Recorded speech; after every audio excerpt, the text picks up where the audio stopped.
8 मार्च रविवार का दिन क्रिकेट के पिच पर भारत के लिए ऐतिहासिक दिन रहा। टीम इंडिया ने T20 वर्ल्ड कप जीत लिया तो दूसरी तरफ कल बिहार में राजनीति के पिच पर भी ऐतिहासिक दिन रहा, जहां मुख्यमंत्री नीतीश कुमार के बेटे निशांत कुमार ने राजनीतिक पारी की शुरुआत की है और पॉलिटिक्स के पिच पर उतरते ही निशांत ने कल पहले दिन सियासी चौका भी लगा दिया। सबसे पहले जेडीयू के दफ्तर में भारी जोश और उत्साह के बीच पार्टी की सदस्यता ली और उसके बाद पिताजी नीतीश कुमार से जाकर मुलाकात कर उनसे आशीर्वाद लिया, उनके मार्गदर्शन में काम करने का संकल्प लिया और पहले ही दिन निशांत ने सियासत और समाज को एक बड़ा संदेश देने की भी कोशिश की। उन्होंने पटना के महावीर मंदिर में जाकर माथा टेका, पूजा अर्चना की, तो वहीं दूसरी तरफ हाई कोर्ट स्थित मजार पर जाकर चादर पोशी की। राजनीति में सबको साथ लेकर चलने का एक बड़ा संदेश निशांत की तरफ से दिया गया। का जो विश्वास आप पार्टी ने और जनता ने जो मुझ पर विश्वास किया है, मैं उस पर खरा उतरने की कोशिश करूंगा।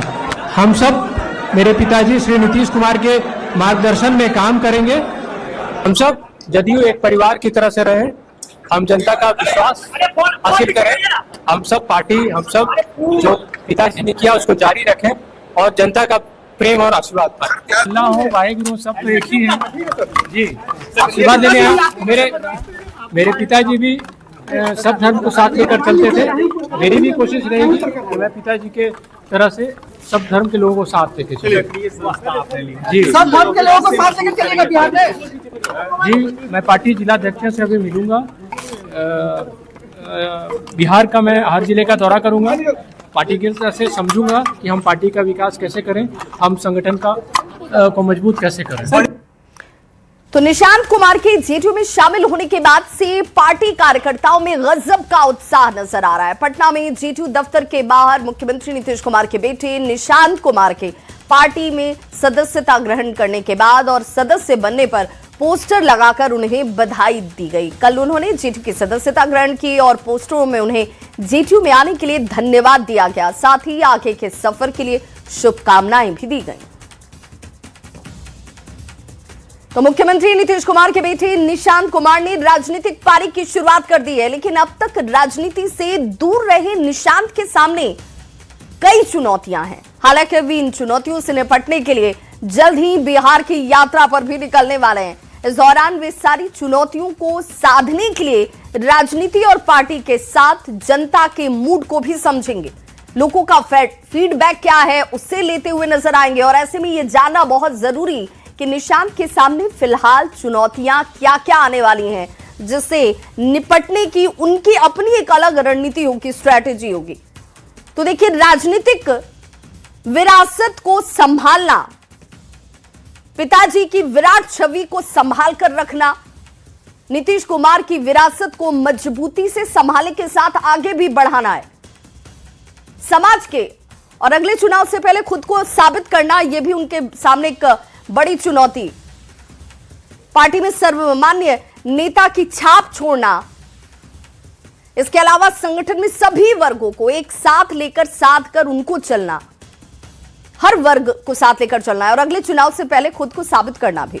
वहीं जेडीयू के भीतर और बाहर तालमेल, पार्टी में सर्वमान्य नेता की छाप को बनाए रखना, छोड़ना, अपने नाम के साथ सभी वर्गों को एक साथ लेकर चलने की उनकी तरफ से जो कोशिश होगी, उनके बयानों से भी सामने नजर आती हुई दिखी भी कि उन्होंने कहा कि सभी को साथ लेकर चलेंगे। पार्टी के कैडर को सक्रिय कर आगे बढ़ाना, गठबंधन के सहयोगियों को साधना, हर राजनीतिक उतार चढ़ाव को संभालना और नीतीश के बाद पार्टी को टूट से बचाना, जिसकी सबसे ज्यादा शंका जाहिर की जा रही थी। परिवारवाद के आरोपों का सामना भी उन्हें करना होगा। परिवारवाद के आरोपों का मजबूती से वो मुकाबला कैसे करते हैं, इस पर भी सबकी निगाहें हैं। अब देखिए, मुख्यमंत्री नीतीश कुमार कल से समृद्धि यात्रा पर निकलने जा रहे हैं। वहीं जेडीयू में शामिल निशांत कुमार भी जल्द ही बिहार की यात्रा पर निकलने वाले हैं। निशांत कुमार को लेकर विजय चौधरी ने कहा कि निशांत कुमार पार्टी में सर्वमान्य नेता के तौर पर शामिल हुए और ऐसे में बिहार को समझने के लिए उन्हें बिहार के लोगों तक पहुंचना होगा और इसीलिए ये यात्रा होने वाली है। वहीं निशांत के डिप्टी सीएम बनने के सवाल पर विजय चौधरी ने जरूर कहा कि ये सारे फैसले तो नीतीश कुमार को लेने हैं और सरकार भी उन्हीं के नेतृत्व में चलेगी। निशांत भी यात्रा पर निकलने वाले हैं बिहार की। तो निकलेंगे ही, स्वाभाविक है। अब पार्टी में एक तरह से उनकी सर्व स्वीकार्यता है, सब लोग उनको मानते हैं और सब लोगों की इच्छा और अनुरोध के बाद ही उन्होंने सक्रिय राजनीति में प्रवेश किया है।